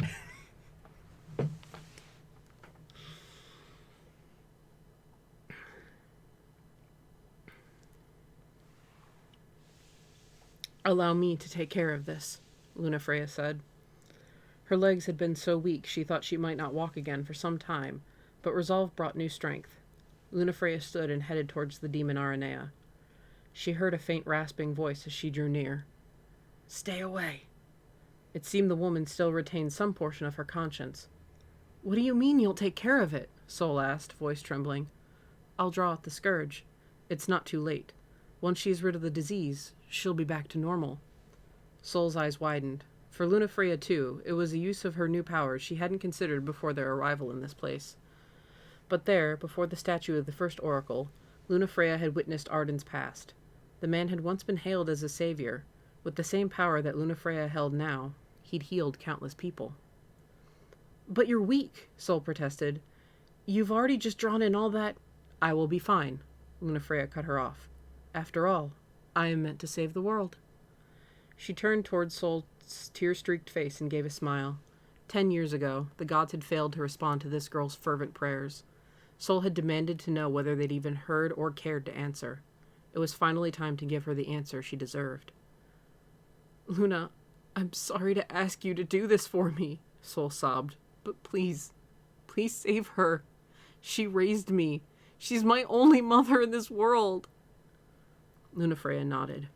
She turned back to face the demon Aranea and stretched both arms wide in an embrace. She drew in the scourge, every part of her body absorbing it this time. She felt her breath catch in her throat. The tiny creatures were already swarming her body. All began to thrash about. Lunafreya's shriek of pain came out as a guttural, beastly cry, and she clenched her teeth together. "Arden saved hundreds upon hundreds of lives. What about me? I still haven't saved a single one. If I manage nothing else with this life, let me at least save this one person so dear to Seoul." The scourge was flowing in even faster than before. The power was amplified to new heights, beyond Lunafreya's control. Darkness crept over her vision. Soon the world was painted black, and the only thing to penetrate her senses was, with a strange clarity, a high-pitched cry of, "Mom!" Aranea's body was pulled away. That action, too, seemed to come from somewhere else. Lunafreya had not released her, though she willed her limbs to move. They remained still. But the scourge had all been drawn out. Of that, she was certain. "Seoul? What happened to me?" This was a new voice, one Lunafreya did not know. She wanted to turn towards it, to confirm that it was of the person she hoped, but her neck was as stiff and unresponsive as her limbs. The oracle's body was no longer her own. but her vision slowly returned, and she looked as far as her unmoving eyes would allow, discovering patches of black-stained, disgustingly swollen skin. Her skin. Despair and regret snaked through her chest. She wished she had not seen. "It was Luna! She saved you!" she heard Seoul exclaim. "No," she wanted to scream. "Don't look!" But her throat was frozen too. She wanted to run, to leave this place and hide. She cursed her rigid arms and legs. "Who's Luna?" Aranea turned around, and Luna could see her face. She watched as the woman's expression shifted, filled half with fear and half with loathing. Seoul seemed to sense it too. "No! Mom, stop!" she called, but Aranea was already brushing her daughter aside, one hand reaching for the lance at her back. "Get the hell away from my daughter, you monster!" Blue sparks arced across Luna Freya's single pane of vision. There was a horrible noise, together with the shock of the impact. And then there was nothing.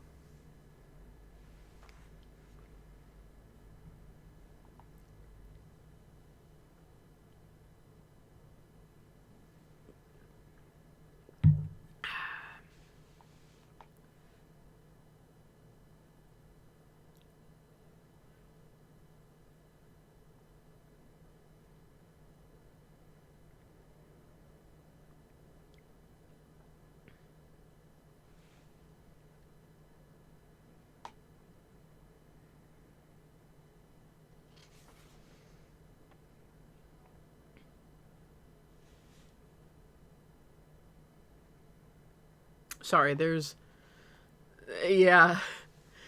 a lot of speakers coming up, so I'm just like I'm skimming a little bit for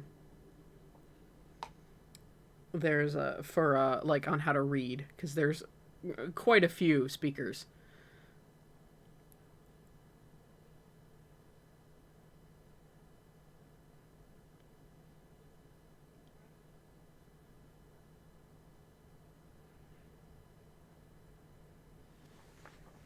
Okay, I'll do the best I can here.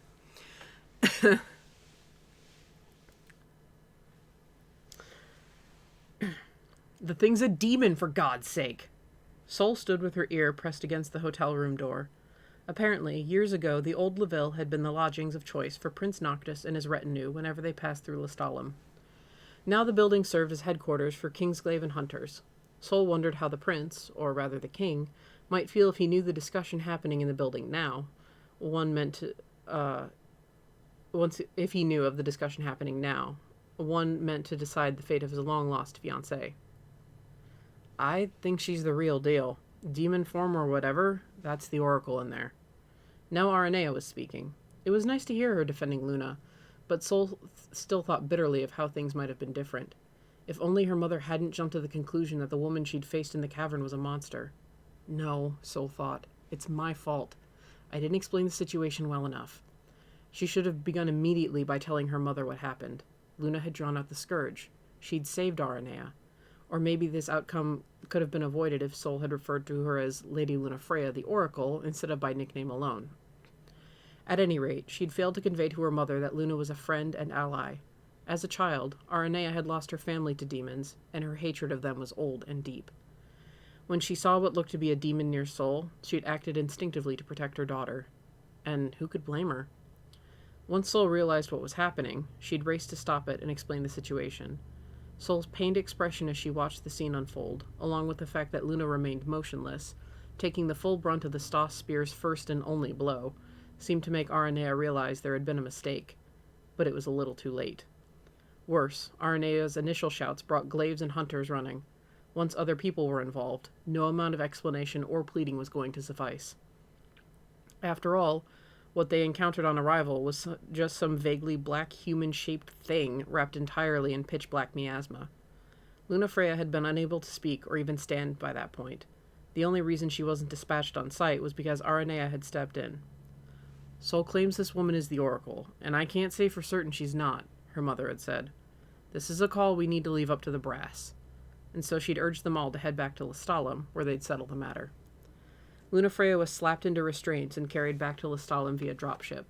Seoul, not permitted to ride along, raced after them as fast as she could on Regina. If she truly is the Oracle, I assure you that's blood we don't want on our hands. Aranea was doing everything she could to keep Luna alive. She seemed to feel no small amount of responsibility now that her own savior was bound and locked away. But the way Aranea said it, overemphasizing the word truly, seemed more for her own benefit than for the others engaged in the argument. Aranea was still struggling to convince herself. It was a bitter conflict between her hatred of demons and the recognition that she owed this particular demon her life, two strong emotions that were hard to reconcile. In any case, the response to Aranea's sentiment was cold. We should dispose of it. Short, matter of fact. That would be core. Assuming she is the real deal, how do you account for her being here at all? Are we supposed to believe she came back to life? Ignis, you were there. You saw her die. Yes, Lady Lunafreya most certainly passed from the mortal realm, but...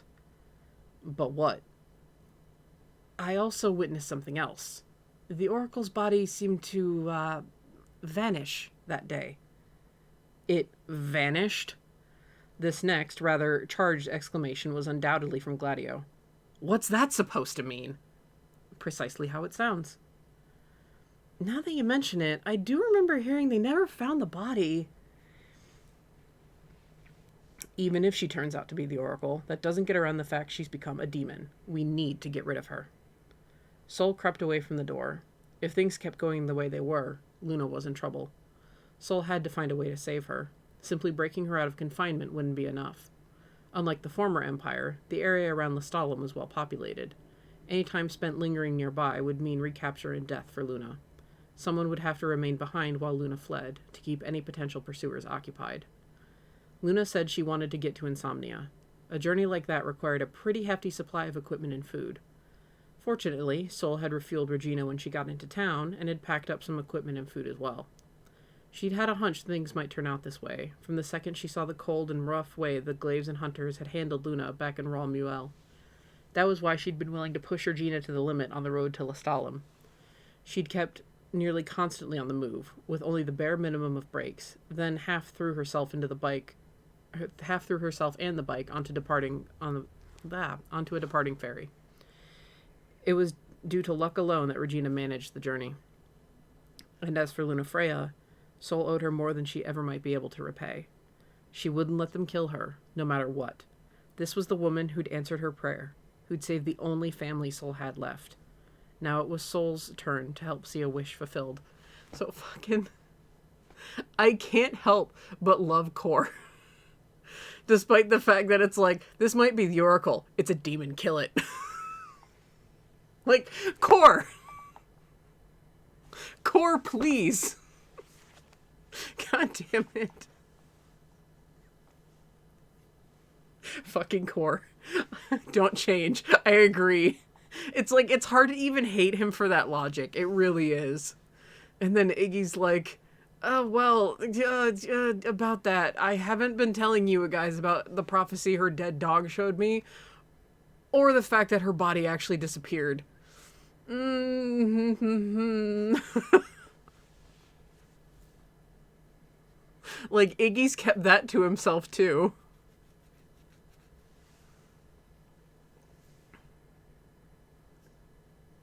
Yeah, Ignis is like, she also saved my girlfriend, so...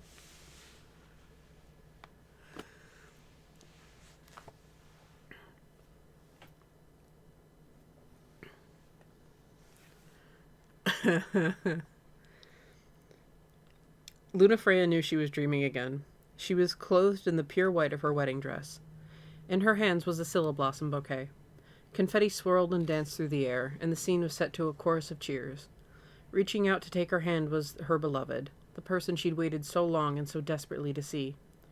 Her gaze traveled up from their joined hands, but before she could see his face, consciousness intervened. Another dream, she thought. Why do I continue to torture myself? She squeezed her eyes shut, not to return to sleep, but to stave off tears that might know no end. She swore to herself that she would not cry.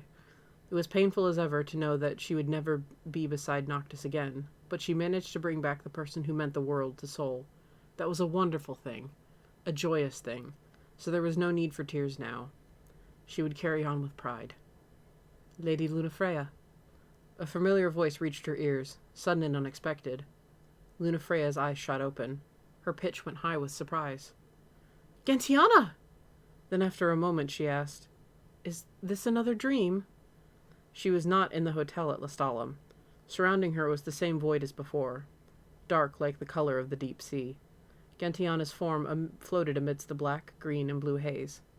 "There is little time. Heed these words." The high messenger, always so calm and elegant, seemed unusually rushed. "Do not be deceived by the Blade Keeper's words," Gentiana continued. "The star is in peril, as are its people.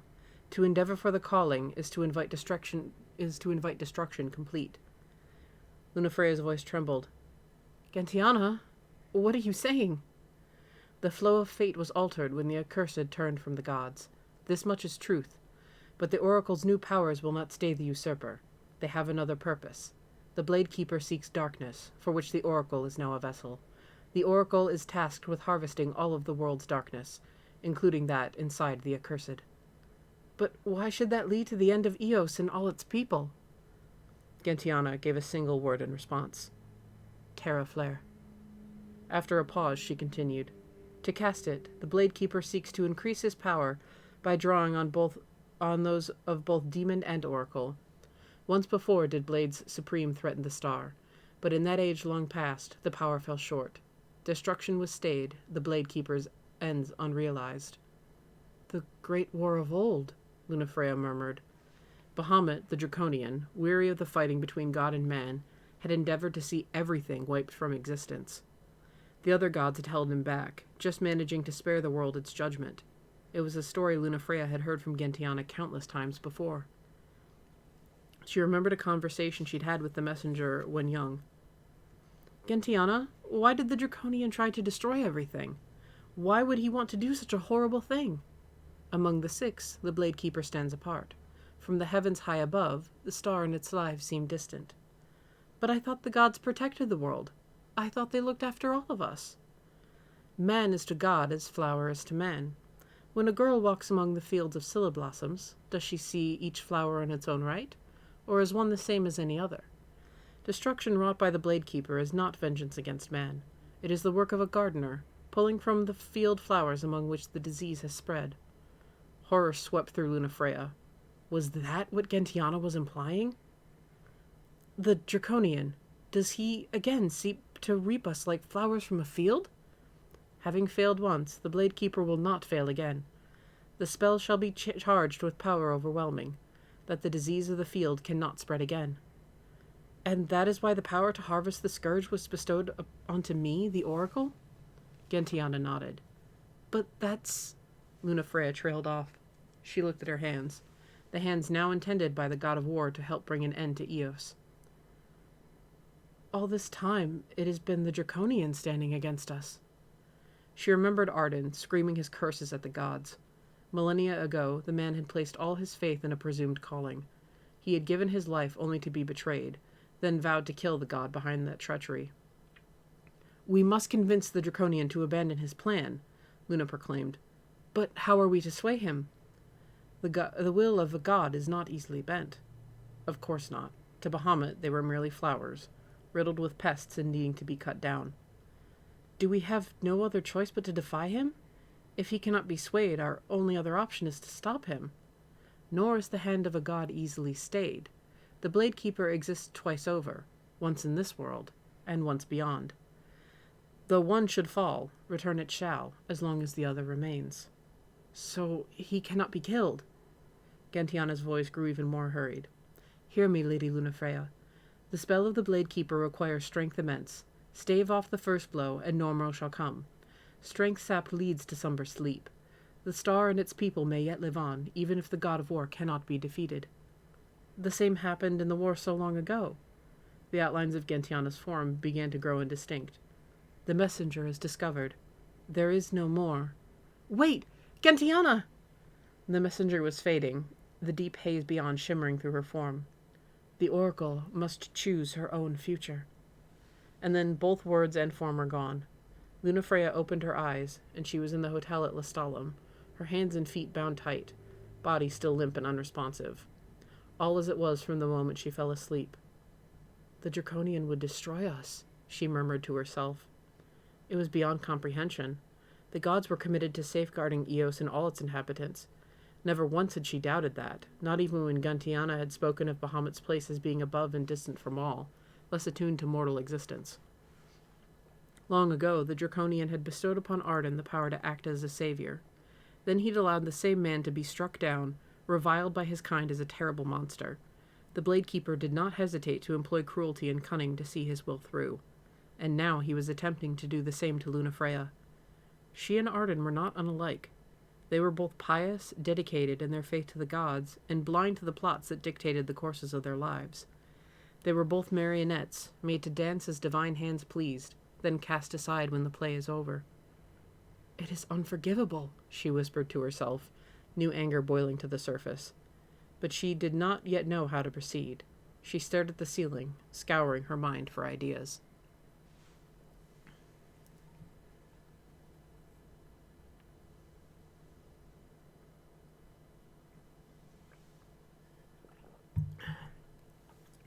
So there we go. There's Bahamut's endgame. Terra Flare. Which is more powerful than Mega Flare. For those who don't have a reference beyond Mega Flare. Fuck him. Yeah, I agree.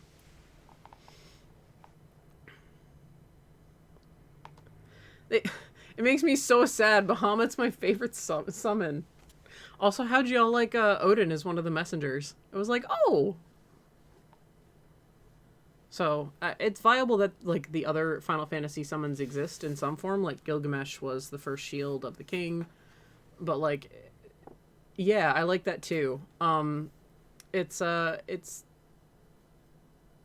Odin was a really nice touch. I think it's pretty plausible that, like, most other summons that, like, aren't part of the 6 are likely their messengers. There are 25 of them, after all. Although I doubt Alexander would be a messenger. He just squishes everything.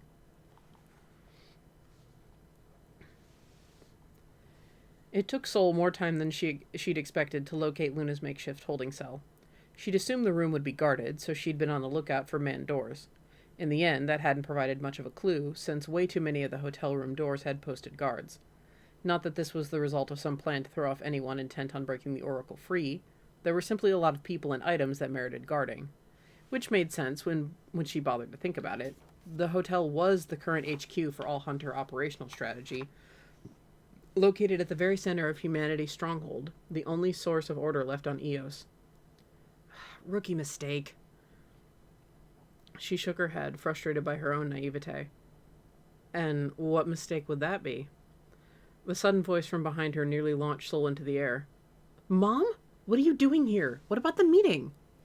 The discussion hadn't exactly been going smoothly. Seoul had figured both Aranea and the representatives from the Kingsglaive would still be holed up in their room for some time yet.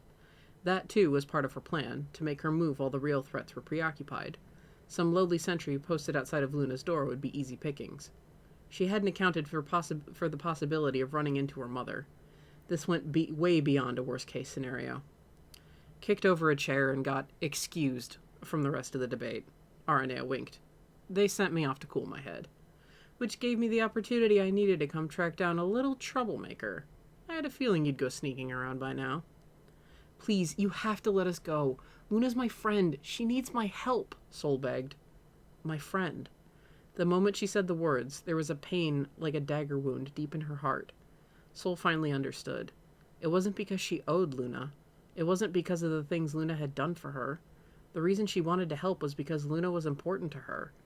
Their time together had been short, but they were companions on the road now. They were friends.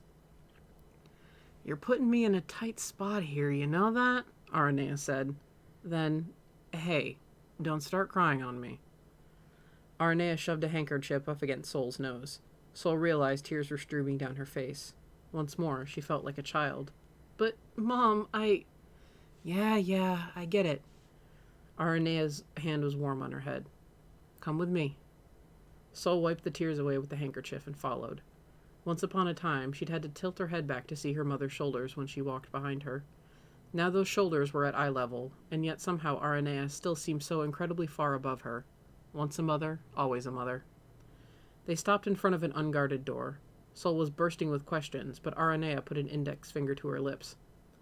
Aranea knocked 4 times, then announced, "Good work in there." The pattern of knocks and words seemed to be some manner of passphrase. The door swung open, and Seoul saw that the guard was not posted outside in the hallway, but inside of the room itself. He was a young man whom Seoul didn't recognize, almost certainly at the bottom of the food chain around here. "Sorry to bother you. Just wondering if I could ask you for a favor," Aranea said. "Me?" "Yeah, I've got something you can help with. Won't take more than a few minutes. The kid here will watch the room until we get back." Seoul's head was already bowed low, in a most likely vain attempt to keep her tear-stained cheeks out of sight. She dipped it a bit farther in a curt nod. "Thanks, Seoul. Keep an eye out, all right?" Aranea casually slipped something into Seoul's pocket, then led the guard out and down the hallway. Seoul closed the door behind her with one hand and walked deeper into the room. Finally, she saw her. "Luna!" she exclaimed. "I'm so sorry, Luna. I wanted to get here sooner." "Seoul!" Luna lay on the bed, hands and feet still bound as before. Seoul stuffed a hand into her pocket. She'd had a hunch about Aranea's little gift, and it proved correct. The locking device. Her mother must have planned it all out ahead of time. "This is all my fault, Luna. You needn't apologize. You believed in me, Seoul." That was enough. Tears traced their way down Luna's cheeks, black as ink. The ebony patches of skin once peeking out from her sleeves and collar had now crept down the backs of her hands and across her face. "Of course I did. Obviously. What kind of friends don't trust each other?" Seoul pressed the button on the locking device. Luna's restraints snapped open with a dull click. "Can you run?" Seoul asked. "We need to get out of here before the watch returns." "Won't letting me free cause more trouble for you?" "You gave me my mother back. Now it's my turn to help you. You need a way to insomnia, right?" Luna nodded. Her hesitation was gone, and now determination shone through, clear as day. Regina was parked at the edge of the city. They ran together through the streets. Finding Luna within the unfamiliar layout of the hotel had been trickier than she imagined, but when it came to the city itself, Seoul was in her element. Nobody knew Lestalem better than she did. Every shortcut, every corner to turn the alleyway to keep use out of sight, she navigated them all without even having to think. As they neared the bike, Seoul explained, "Regina's already loaded up with food and equipment. A map, too. You've got this, right?" She placed the helmet on Luna's head and adjusted the straps. Luna lowered the goggles over her eyes. "I am in your debt, Seoul." A wrinkle formed at the bridge of Seoul's nose. "We've been over this already. That's what people say before they up and die on you." "I know. So why are you—" "Do not worry. I will not die. I swear it. So please, just let me say my thanks." "All right, fine. Well, I'm not going to die either, so when you get back, you better make me another cup of tea, okay? I'll be waiting." Regina's engine roared to life. Seoul saw Luna's lips move, but couldn't make out the words. Then Luna and Regina were off, and Seoul was waving with her arm held high as they rode into the distance. When she could see them no longer, she turned around and drew her gun. Nobody would be following Luna. She'd see to that. As she made her silent vow, the blare of emergency sirens began to fill the city of Lestalem. So Seoul's a badass. Seoul and her mom are badass.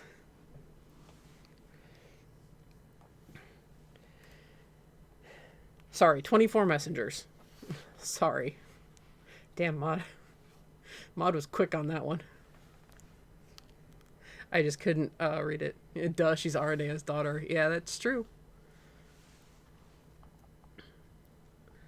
On the road from Lestalem, Lunafreya was forced into occasional skirmishes with demons, but she was thankful to find no trace of hunters or glaives pursuing from behind. And, though she was still very much a novice on the motorcycle and her travels hardly swift, the skyline of the crowned city was growing undeniably closer. She realized she was now traveling the same road she'd walked along the other evacuees the day Insomnia fell. Back then, she'd been so anxious to get out. Now she was just as desperate to get back in. It was a strange feeling. She stopped for a brief break just before the bridge leading across to the city proper. There, she added one final message to the notebook. Somehow, Umbra seemed to know. He was there before she'd even readied herself to call him.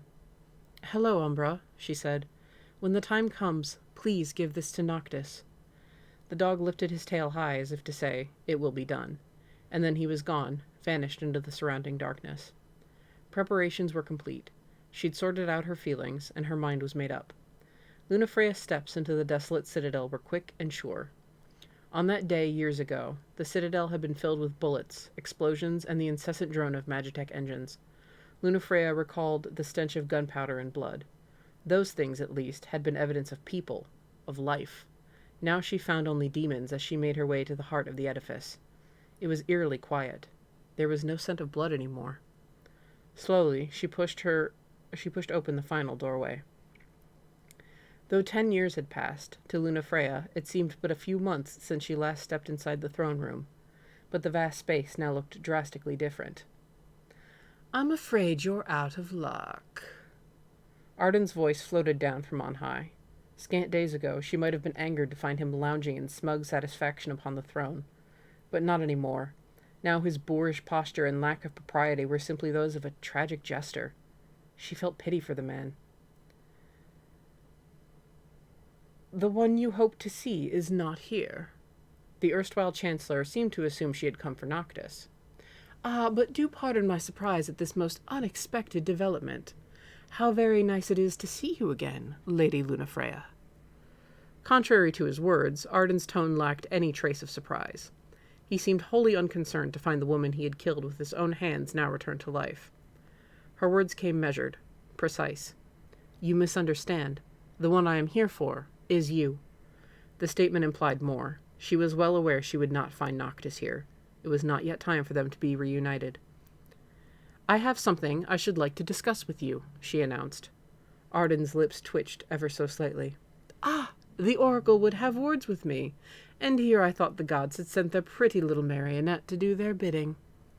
Wrong, she thought. "I do not desire to kill you, for you as much a puppet to their will as I am. And now I seek to clip my strings just as you do." Lunafreya stared into Arden's eyes. Now came the gamble. "I wonder if I might ask for your aid."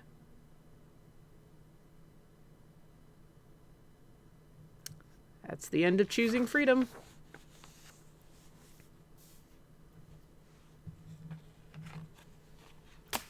Damn indeed. Oh. Yeah, Luna's DLC feels like a long one. But that's just because there's so much that goes on. It's not like there's a lot that happens in episode Arden, but it's paced well enough, like it's interspersed with different pacing, so it flows pretty quickly. And Aranea's is all in one day, so it goes by pretty quickly. But Luna and Seoul have quite the journey.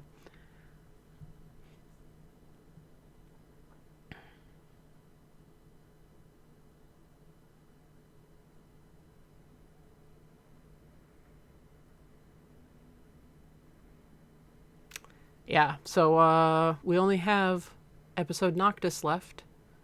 The Final Glaive, it's titled.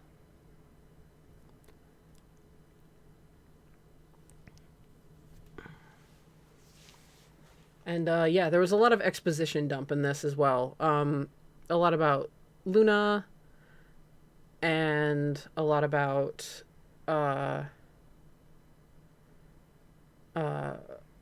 Luna, a lot about what Bahamut has planned.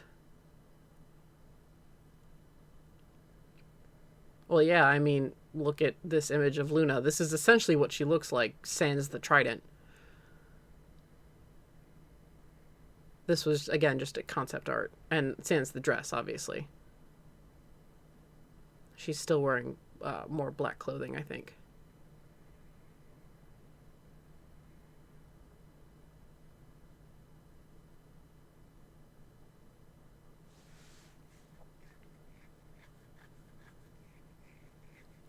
But yeah, I really like Seoul. I think she's a pretty solid character. She's Aranea's daughter. Well, I love that she had a fucking grenade launcher just tucked in her clothes. And she calls she calls giant demons tiny, just like her mom. And that she prefers to wield guns. They didn't do something overt like her preferring lances, like her concept art has the prosthetic lance arm. Sadly, this is the only concept art we get of Seoul. She's gorgeous, though. She is a bamf.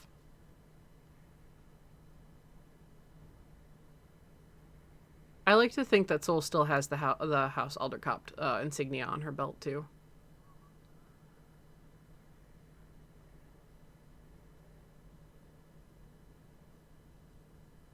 But, like, damn, Seoul, where were you storing a fucking grenade launcher? You don't have access to the armature. But I love that she uses shotguns and that she uses guns. It's just like it's a blatantly different thing, and like it makes sense too because growing up in like a post-apocalyptic Eos and raising a child and being on the move, Aranea wouldn't really have time to train her in the nuances of lance fighting. I'm sure Seoul can wield like pretty much any kind of weapon if she needs to, but guns I think would just there's more of them due to the amount of hunters, and they're just easier to find ammo for and get access to, especially if they're keeping these checkpoints open. So it's pretty easy to let Soul go off and help hunters out because Aranea knows she's gonna restock up. I'm guessing Biggs and Wedge also wield guns. We never actually see them with weapons, but I'm guessing that they're gun wielders. The Dragoon is much more of a specialty class. Okay, yeah, I was going to end this soon. So, yep, we'll finish it. So we'll finish it next time in the long session. So thank you guys so much for showing up.